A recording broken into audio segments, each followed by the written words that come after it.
Good afternoon and welcome to Africa Today. I am Aidnan Lubem. First, let's talk the headlines.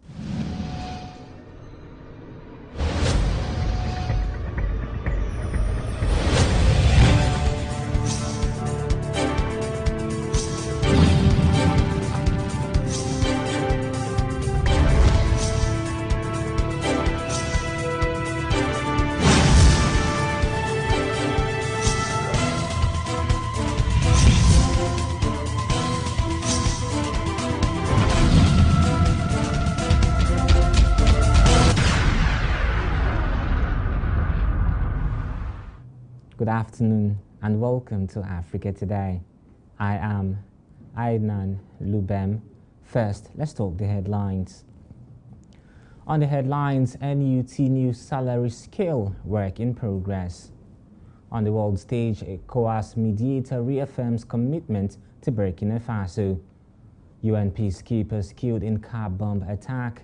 And on sport, Nigeria beat Sierra Leone top group in cricket tourney. And now the news in detail. President Muhammadu Buhari has met with the leadership of the House of Representatives behind closed doors over the ongoing strike by the Academic Staff Union of Universities, that is ASU, in Abuja. The Speaker of the House of Representatives, Femi Gbajabiamila, led officials of the lower chamber into the meeting on Tuesday. Speaking to State House correspondents at the end of the meeting, Gbajabiamila described the engagement with the President as very fruitful. According to him, the President has agreed to go through the report and asked for some days to digest it, after which he will make a final decision by Thursday. We're done with our meetings with ASU. We've made our report and we've done our recommendations. All that is left now as we speak is for us to come back here on Thursday, maybe Friday, I don't know, in the next couple of days for Mr. President. He wanted to digest the report in detail, and we won't know anything until Thursday or Friday. Vice President Yemi Osinbajo says with a far more complicated current security environment, the new crop of military officers is the generation of warrior scholars that will confront enemies of the state with an arsenal of unconventional skills, unorthodox strategies, and critical thinking. Osinbajo stated this on Tuesday in Kaduna at the 32nd convocation ceremony and the graduation of 69 regular course cadets and postgraduate students of the Nigerian Defense Academy, that is the NDA. The Vice President then noted that at a time when national resources were stretched thin, the country has to come up with technology-driven solutions to addressing the national security needs. The VP then commended the leadership of the Academy for the innovation in the curriculum of the institution. The Nigeria Union of Teachers says work is in progress towards the implementation of the new salary scale for teachers. The Union Secretary General Mike Ike-Ene made this known in Abuja while speaking to journalists on the occasion of the 2022 World Teachers' Day. Ike-Ene also disclosed that the new teachers' retirement age from 60 to 65 years and 30 to 45 years service had attained 90% implementation. He also called on state governors owing teachers' salaries arrears to use their remaining months in office to pay off the arrears. Ike-Ene commended state governments who had been committed to paying teachers' salaries as and when due. World Teachers' Day is celebrated on 5th of October every year to appreciate teachers across the world. The theme of this year's celebration is Teachers at the Heart of Education Recovery. The Academic Staff Union of Universities on Tuesday knocked the Minister of Labour and Employment, Chris Ngige, over the federal government's decision to register rival groups, the Congress of Universities Academies and the National Association of Medical and Dental Academics as trade unions. According to reports, Ngige presented certificates of registration to KONOA and NAMDA in Abuja. The minister said the two trade unions would exist side by side with ASU.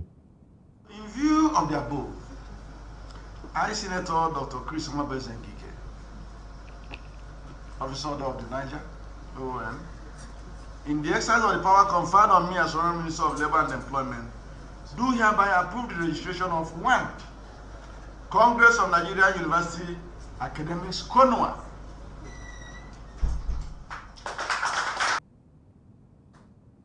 The presentation of the certificates came amid lingering strike by ASU, which had led a closure of federal and state universities in the country.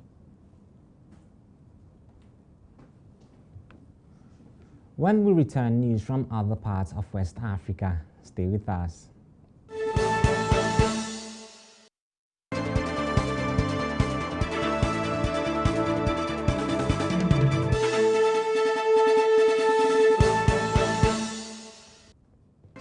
Welcome back and thank you for staying with us.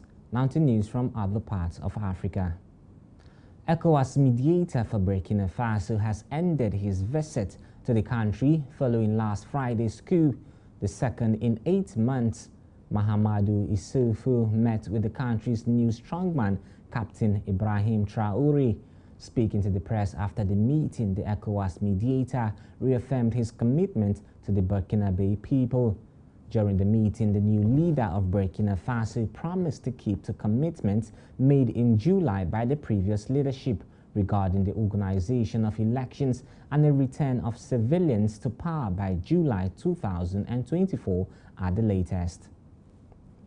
Several dozen protesters rallied in Burkina Faso's capital on Tuesday as West African envoys arrived on a fact-finding mission following the country's latest coup.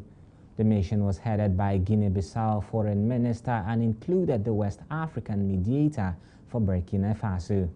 If protesters were hostile, the envoys were, however, welcomed by the country's new strongman and met with customary and religious authorities. In Ouagadougou, demonstrators marched against ECOWAS. Some protesters, including Amadou Sagada, said ECOWAS is a disgrace. The regional bloc has witnessed 5 coups among 3 of its members in little over 2 years. We now move to other parts of Africa after this break. Stay with us.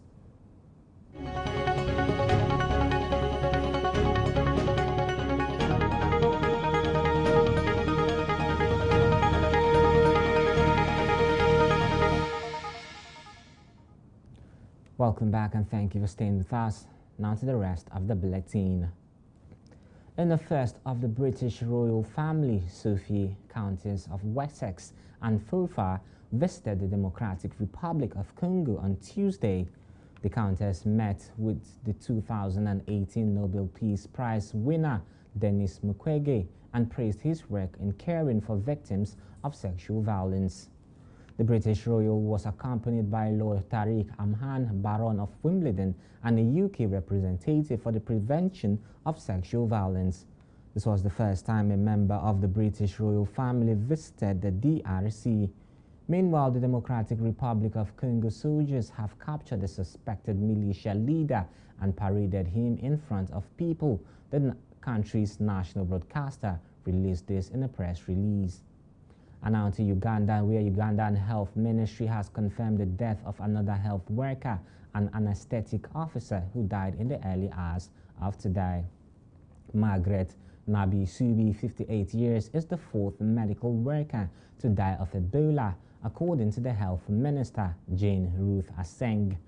A team of medics got exposed to the virus when they treated the first case, which needed surgery, and they have been admitted to Fort Portal Regional Hospital. A Tanzanian medical student who was part of the team died at the weekend. Separately, a health assistant in the district of Kagadi died of the virus too. It is suspected that a midwife also died from Ebola. Official figures show that there have been 43 confirmed cases since the outbreak was announced 2 weeks ago, and 10 of these have died. Health officials said they have traced more than 800 people suspected to have come in contact with those who contracted the disease.